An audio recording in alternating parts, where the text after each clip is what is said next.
Well, my name's Larry Guffey. I don't know, some of you probably heard the story that I have.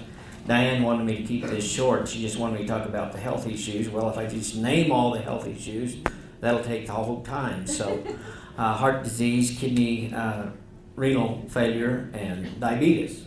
I, too, went with Steve to see Dr. Joe. I had my first heart attack when I was 31 years old, and, I was looking at the barrel of the gun like the doctor was at a young age, and I didn't know what to do. And at that time, in 1979, nobody knew what to do. It was sort of unheard of, anybody under the age of 75 having a heart attack. So I did the bypass surgery and all that stuff. Consequently, I had 5 heart attacks the following years. In 1993, I had 25% of my heart working. Had a heart transplant. The Lord was gracious and good to me. In that the match that I had was almost perfect. It was a 19-year-old heart that had a lady that had been killed in a car wreck. So when you're on a transplant of any kind, you have to take mega drugs. Back then you did. I'm here to tell you today that you don't have to if you take proarginine, because I was on 36 different drugs a day, and now I'm on about 4 or 5. I don't know if I'll ever get off of the anti-rejection drugs. It's pretty hard to take a chance of going off anti-rejection drugs because you don't want to go into rejection by any means, because it's sometimes hard to pull out of that, and that's a fatal thing. But that's been 15 years ago or 16 years ago. 2 years ago I was diagnosed with renal failure.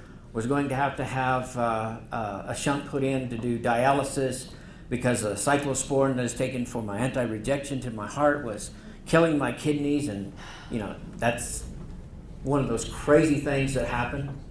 And so I was getting ready to go on dialysis. In 3 weeks I was introduced to the proarginine and the V3 products, and I started taking them. Well, I went to the doctor to get the shunt put in. Of course, he does a blood test to see how things are going. And he said, well, it doesn't look like you really need to do that. We're not at that stage yet. So let's wait a while. We waited a while. My blood test started showing that my kidneys were improving and my GFR was coming up and coming up and coming up.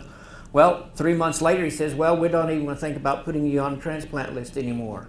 I never did get on the transplant list, but he was thinking about putting me there for a kidney. So I tell people that proarginine and the V3 products saved me from a kidney transplant, which is the truth. The diabetes, overwhelming. I was taking 8 shots of insulin a day, and after I started the proarginine, I only was down to 2, and thanks to Dr. Joe, I'm not on any right now. I have the Byetta, but even that, I don't really think I need as much as I'm taking. So the doctor and I have to talk about that. Great. Thank you very much, Larry. Awesome.